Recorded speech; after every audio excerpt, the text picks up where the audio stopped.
let's pass over to Casey, who's going to tell us all about her incredible work. Now, Casey can probably fill several hours, I think, telling us all about her conservation work. So rather than waste time introducing her, I'm going to pass over to Casey. And Casey, please fill us in with as much as you can. Okay, I'll have a good crack. A good crack, okay. It's always nice to see Dr. Wong and to hear about all the amazing things he's doing in Borneo, and I've had the great privilege of working with some bears as well, so I love to hear of them being released back into the jungle, and definitely have to say that they're much better off in the jungle than being in captivity. It's quite not a nice place for them to be a lot of the time, so thank you for your amazing work, and I understand you're Chapate Sakali, so I'll try and keep you entertained as much as possible. I'm just going to share my screen.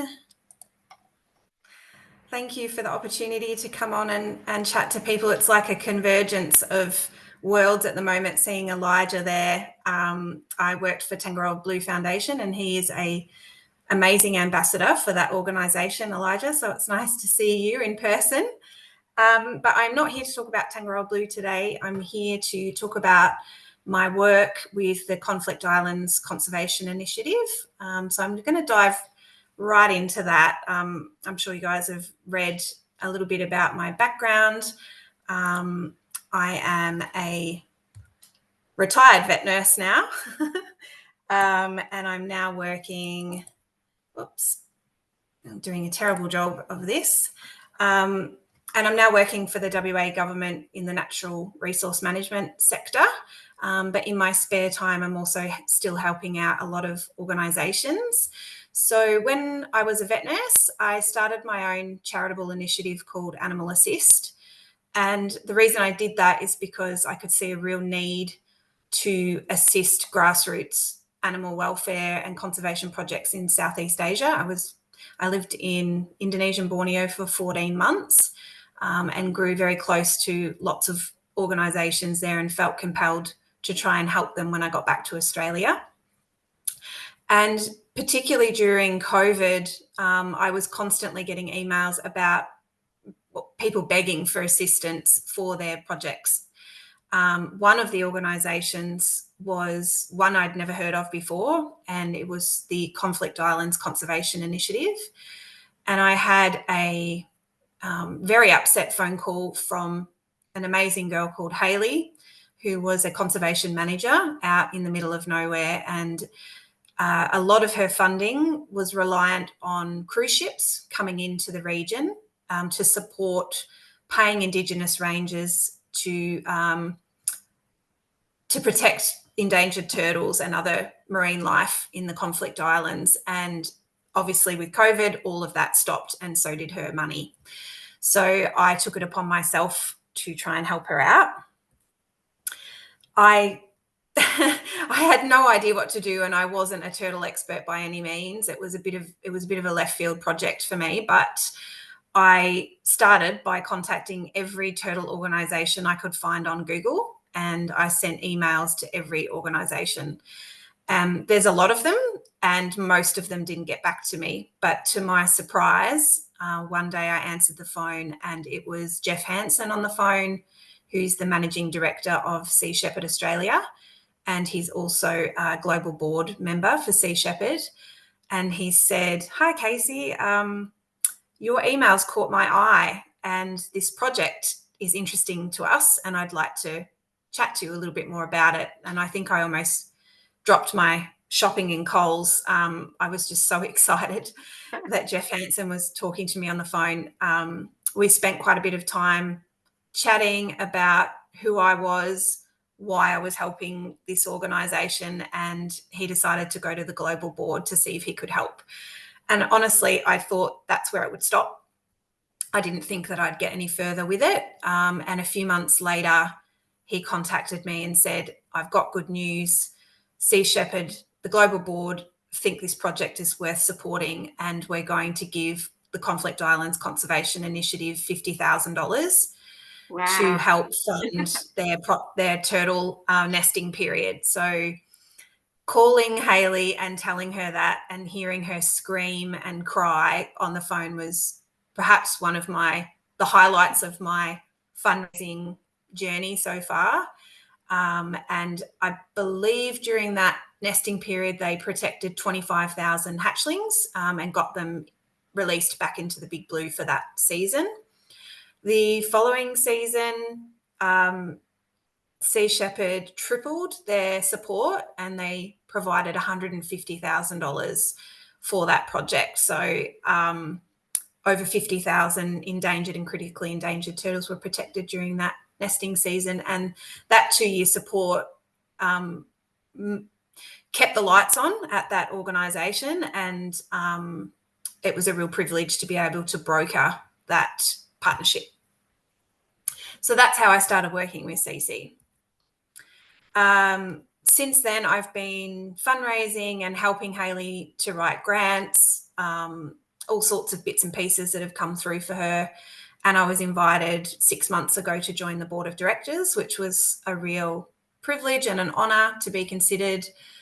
There's a lot of amazing people on this board, namely Sarah Beard, who is a ex-co-founder of Take 3 for the Sea, who I'm sure that most of you in Australia would know.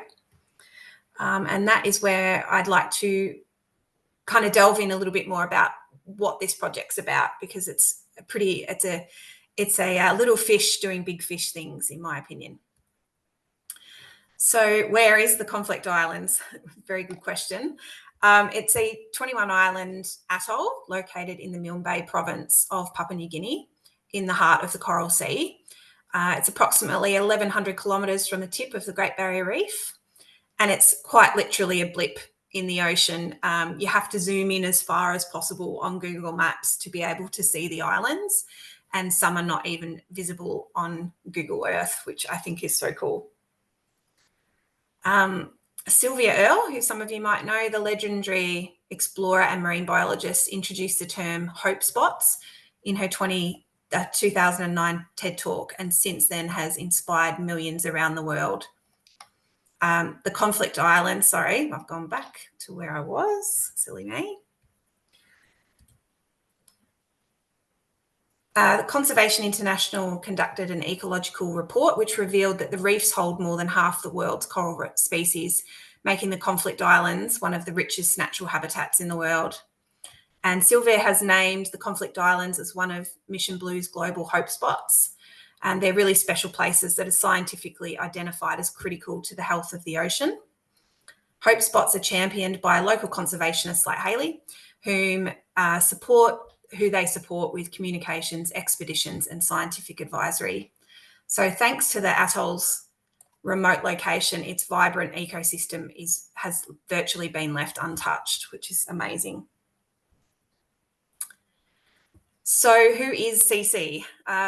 CC was founded in 2017 by a group of passionate conservationists determined to preserve the rich marine biodiversity of the Conflict Islands.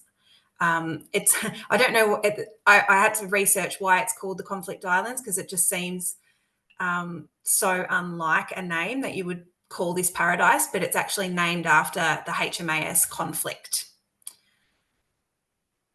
The organisation works closely with local governments, local communities and international conservation organisations to garner support and establish partnerships aimed at achieving common conservation goals. They're actually privately owned by an Australian businessman, Ian Gowrie-Smith, who brought the islands over 20 years ago. He is the CEO and founder of CC, and he wants to preserve and protect this special place. So some of the key challenges that the Conflict Islands face, one of the big ones is shark finning. I'm sure Dr. Wong would probably be aware of this practice as well in Malaysia, but it remains a devastating practice driven by the demand for shark fin soup in some cultures. It's a barbaric practice and it involves catching sharks, removing their fins and discarding the rest of the body into the ocean. And it's led to a significant decline in shark populations across our oceans. In 2012, when Hayley and her husband Ed visited the Conflict Islands for the first time, this practice was not uncommon. Shark finning would take place on the islands that were unprotected and unpatrolled, as there were minimal opportunities to earn an income, so the local fishermen would resort to selling shark fins to local buyers. Another huge challenge, global challenge, one that I'm very familiar with, is plastic pollution. It poses a great threat, with vast amounts of plastic waste entering the oceans each year. Marine animals, including sea turtles, mistake plastic debris for food, which leads to ingestion, entanglement, and often results in starvation, injury, or death. Unfortunately, given the remoteness of the islands and the fact that PNG is a developing country, there is no waste management options for the community out there. All rubbish that can be reused is reused, but a vast majority that ends up on the beaches there is burnt, releasing toxic chemicals into the atmosphere, which is obviously a threat to human life as well as animal life. And another one that unfortunately is rearing its ugly head more and more over the last couple of years in this paradise is through the effects of climate change, coral bleaching is happening to the vibrant coral reefs that surround the Conflict Islands. It's triggered by rising sea temperatures and environmental stress. Coral bleaching leads to the loss of symbiotic algae that give corals their colour and energy. And as a result, corals turn white and become vulnerable to disease, potentially leading to widespread reef degradation. This jeopardises the diverse marine life that depends on healthy reefs and disrupts the livelihoods of local communities relying on the reef ecosystem. The past couple of years have been particularly heartbreaking, as I said, in this region, with devastating loss in some sections, sparking an emergency response from the CC team to start a new project, which I'll touch on soon. Turtle poaching is a huge issue, and it just accelerates the decline of already threatened turtle species. Illegal harvesting of turtle eggs for consumption, as well as the killing of turtles for their meat, shells, and skin, are contributing to the dwindling populations of these ancient, incredible creatures. Additionally, the illegal trade of endangered species continues to thrive, driven by demand for exotic pets, traditional medicines, and luxury goods. This illicit trade not only decimates populations of vulnerable species, but also fuels organised crime and undermines conservation efforts. As a side note, as a feel-good thing, I can report, Hayley told me yesterday that they have had 0 poaching incidents for the 2024-2025 nesting season, which is an incredible outcome. The Conflict Islands are home to 2 species of turtles, the green sea turtle, which is endangered, and also the critically endangered hawksbill turtle. They've also recently discovered, which is really exciting, that the Conflict Islands are foraging grounds for loggerhead turtles as well. They just had a confirmed sighting by a diver a few weeks ago of a loggerhead, which is amazing. The migratory routes between the Conflict Islands and the Great Barrier Reef form a crucial link in the marine ecosystem for the region. Many marine species, including sea turtles, whales, sharks, and migratory birds, rely on these routes for feeding, breeding, and conservation. Conserving these areas is vital to maintaining the health and resilience of marine populations. By implementing measures such as habitat protection, anti-poaching patrols, community education, and research, CC is hoping to work towards ensuring long-term viability of sea turtles in this region.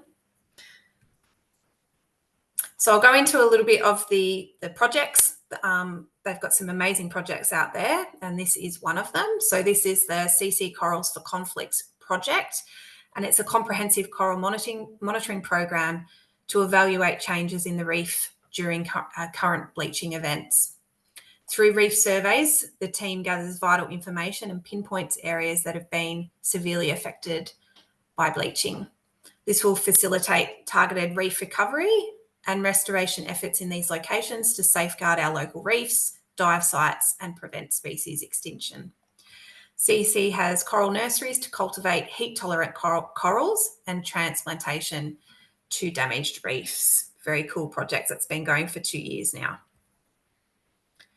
The rangers also organise beach cleanups. That's part of their patrolling that they do on all of the islands.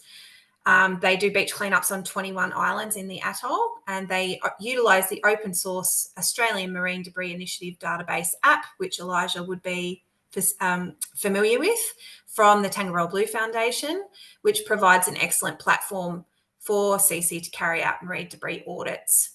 Since 2009, they've successfully cleared over 4 tonne of marine debris from the turtle nesting beaches, enhancing the health of the marine ecosystem. The app, the AMDI app, enables CC to monitor the quality of the items, the quantity of items, the hours spent on their cleanups, the distance of each beach cleaned, and it offers an additional data point for managing this incredibly beautiful area. There is, in the Conflict Islands, there's currently a massive data deficiency on shark and ray species in the Coral Sea and Papua New Guinea, and there has not been consistent and quantitative data study of species. There's been spontaneous and bruv sightings of species such as bow, mouth, guitar, thresher sharks, great hammerheads, and whale sharks, which are all listed as either endangered or critically endangered with the IUCN. A BRUV, this is a new one for me, I didn't know what this was, is a baited remote underwater video. And it's a special camera system used by scientists to study sharks and other marine life without disturbing their natural behaviours. So that's pretty cool. And as you can see through the pie chart there, that there's a beautiful array of sharks and rays using the Conflict Islands as home. In collaboration with the Manta Trust, they are conducting research on manta and devil rays in the Conflict Islands. This project will help identify new manta aggregation sites, improve the regional database, study migration patterns, raise awareness about conservation, and assist in sustainable tourism management by working with the government to develop a code of conduct for tourism operators. We're hoping to expand the data research program through genetic sampling and satellite tagging. This data will show the manta's migration patterns and genetic links to other populations. Gathering all of this data is important because it helps us to write grants, apply for research grants. If we can prove how important this place is, then people will be more open to wanting to protect it and offering support for that. Satellite tags, as are bear collars, they're extremely expensive, US $2,000 per tag. So we are on the hunt for sponsors for the satellite tags for deployment in 2025. So that's one of my many to-do list items. As well as all of our conservation work that we do a lot of community engagement work as well, and the Solwara Merry Ranger program is one of those. So Merry is woman and Solwara is ocean in the local language there. And it's a really impactful initiative designed to uplift women from socio-economically disadvantaged backgrounds by involving them in the stewardship of the marine environment. So we're very excited about this project. It's fantastic. We've already got 16 male rangers, and we're starting to see more female rangers come in to the program too, which is amazing and something I'm very excited about. To further CC's impact on remote communities, they also have a range of community education and awareness programs, as I said, helping facilitate access to clean water, sustainable off-grid energy solutions as well. Additionally, communities are educated on best practices related to water, sanitation and hygiene. They've partnered with Solar Buddy, who some of you might have heard, to provide safe, reliable and sustainable solar lights to remote communities. And so far they've distributed over 2,000 solar lights. And they've also partnered with Days for Girls to provide sustainable and reusable underwear kits to girls and women in local communities. They supplied 900 kits during 2024. This is really important as well, because not only are we improving the hygiene of women in these places, but we're also reducing waste, which is a huge win. So the diverse team combines a range of knowledge and skills for each of the projects. The local Indigenous rangers possess a profound understanding of the land, its ecosystems, and the significance of conservation. Their bond with De Boyne and the Engineering Group Islands transcends geography, encompassing cultural and spiritual connections. Leading the team, as I said, is project manager Hayla Versace, who offers guidance, organisation and assistance to ensure smooth and efficient project ops. So important. She complements the ranger's traditional ecological knowledge and expertise with her scientific knowledge. The collaboration between the rangers and Hayley exemplifies how diverse backgrounds and skills can unite to achieve a shared objective of safeguarding our natural environment.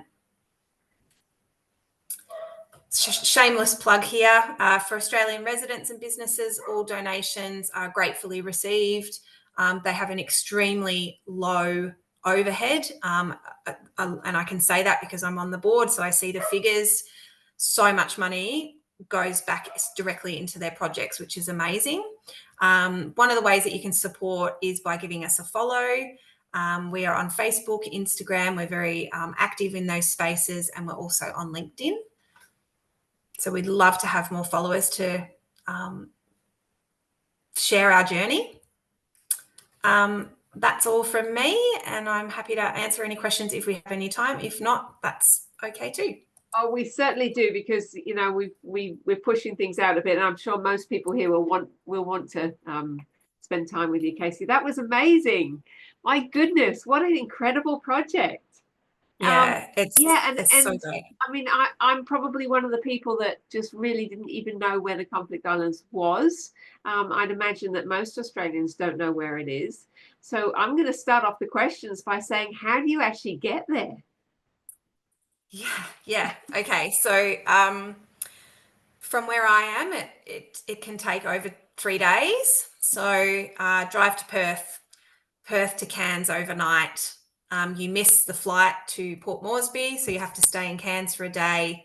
You catch a 6 a.m. flight to Port Moresby.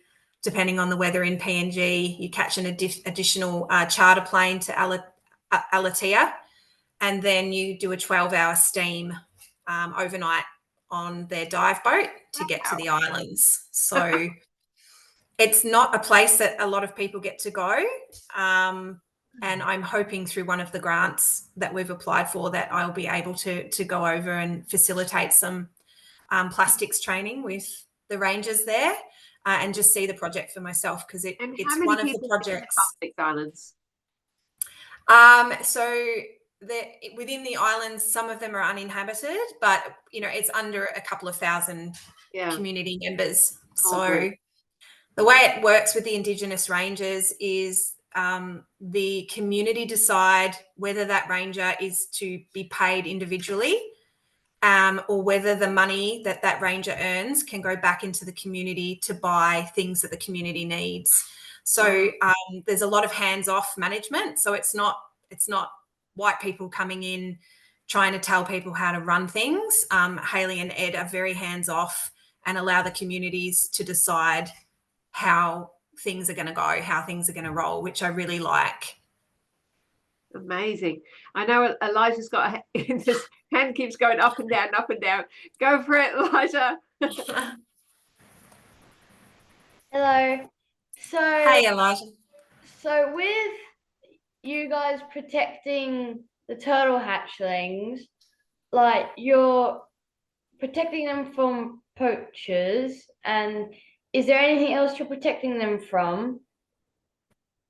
What? Yes. We're protecting them from predation. So they get eaten by goannas that live on the islands. Yes. How did they get there? The goanna. You know what? Well, those big lizards are pretty good at swimming. And sometimes on the low tides, there's not very much water between some of the islands. So I reckon they'd be able to move around. It could be on vessels as well, like a lot of other pest species. So the lizards that live out there are not pests, but they really like to eat turtle eggs. And when you've got critically endangered species, that needs to be, properly managed. With the rising sea temperatures and the heat of the sand is now causing more males than females, as you would know, Elijah. So it's really important to take those nests from the islands, bring them back to hatcheries where there's climate control, and we're going to get better outcomes from those nests in the long term. And one last question. Do you know what like the poachers do? Like I would assume they like eat them, but like do they wait for the turtles to hatch and then eat them like on the turtles? Like or do they eat the eggs or do they sell them or what do they do? They do all of the above. So it's not illegal. There is a allowance in Papua New Guinea for the cultural take of turtles, just like our traditional owners here and many other places in the world. But the thing is that it's not being managed and they're taking more than what they should be taking for that purpose. And that's where you start to see species decline because it becomes unsustainable. So we're not saying that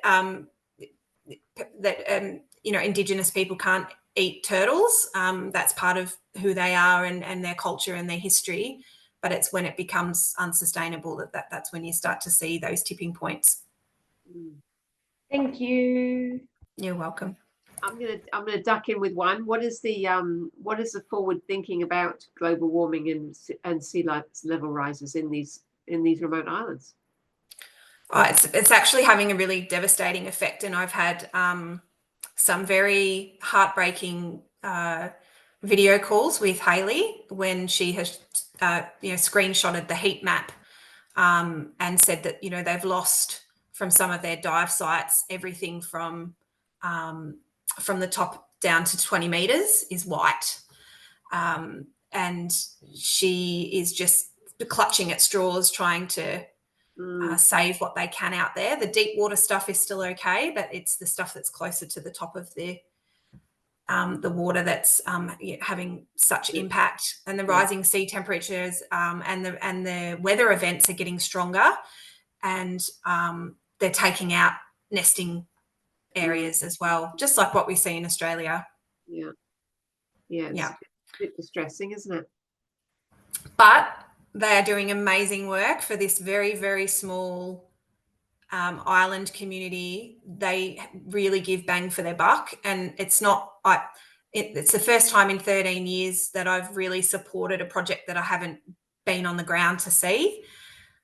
But I really believe in what they're doing out there, and their numbers are pretty amazing. And so I want to get behind them and shout from the rooftops. So I've been using all of my contacts and doing lots of fundraising, getting the rangers all the equipment that they need. So excellent. Well done. Jenny, you've got a question. Just a comment. You said that the rise in temperatures increases the number of males being born. I thought it was the other way around. I thought it increased the number of females being born and lower temperatures. I might have it wrong, but I thought it was more males than females. I think more females would be good because then we would be getting more eggs, but hold that. Let's all do some Google research afterwards. You might very well be right, Jenny. I did just do a quick search on that to confirm, because you might not know this, Sarah, but I was actually working with Cole Limpus at Monrepo. Oh, were you? Many years ago when we were doing the incubation tests to determine the sex of the turtles. So a little known fact about me. Well done, Jenny. I stand corrected and appreciate the correct information there. Thank you. Yeah. And I remember Cole telling me about when they were doing some leatherback research in Malaysia, and they were collecting all the eggs because the people had been collecting and selling them. So they sort of had this like 50% of the eggs were going to come up and be incubated. But because they were trying to keep them at a lower temperature, they were actually incubating all the one sex and not realizing that they were flooding the ocean with all the all the male hatchlings instead of the females at the warmer temperature. Yeah, fabulous. But you still have to have the males to mate with them to produce more turtles in the future. So if you end up with an imbalance, it does take two to tango, right? So yeah, that's it. And we've got a question from Meryl who said, who's been funding it thus far? I'm thinking, Meryl, you're thinking the organisation. Cece, yeah? Yeah, so it's just funded because Are you being funded by Western Australian government at the moment? I just wondered who's been funding it up till now. No, I work for so my paid job is with the Western Australian government, with the NRM State Department, with DPIRD, but my work with CC is completely voluntary. So their current funders are P&O and some of the major ships that come through that area and visit. We currently have a grant with Mission Blue as well, but we're operating on a couple of $100,000 a year basically. So the Great Scramble is on. We're right in the heart of grant writing at the moment, and crossing our fingers for a big multi-year grant to try and, so we're not scrounging around, scratching around for dollars all the time. Yeah. Casey, do you work with Project Manta at all? We had I think we have come and talk to us about 4 or 5 months ago.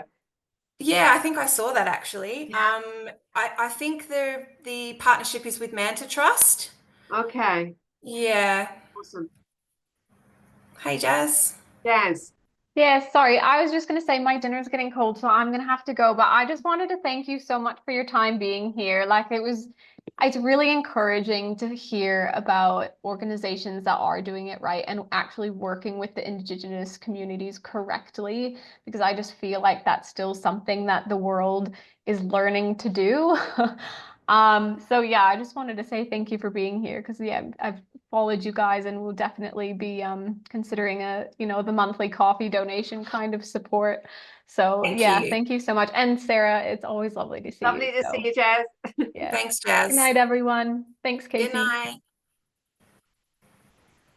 Who else has got a question for Casey? Oh, I had a question. Go for it, Emily. Yeah, so I know you mentioned sustainable tourism initiatives. Did you have any current ones, or any that you're planning at the moment for the future? So the big one is going to be around mantas. The Conflict Islands is a huge aggregation site, and that is such a special place. So they were running a long-term volunteer program, but sometimes, and I'm sure that Wong will attest to this, long-term volunteer programs can often be more trouble than they're worth. And so there was too many Westerners in there trying to do too many things, when really we should be focusing on training Indigenous people to take care of their own wildlife and their own their own livelihoods. So they stepped away from that. But one thing that we're really wanting to do is develop there's no MPA, so a marine protected area around the Conflict Islands. So that's one of our pie in the sky goals, is to establish an MPA and get some more government protection around the area, because there's just nothing there at the moment, and that's quite terrifying. So establishing an MPA and establishing a Manta sustainable tourism model is very important to us. But to do that, we need money, we need more research, we need more data. Did that answer your question, Emily? Yes. Yeah, well done. Other questions?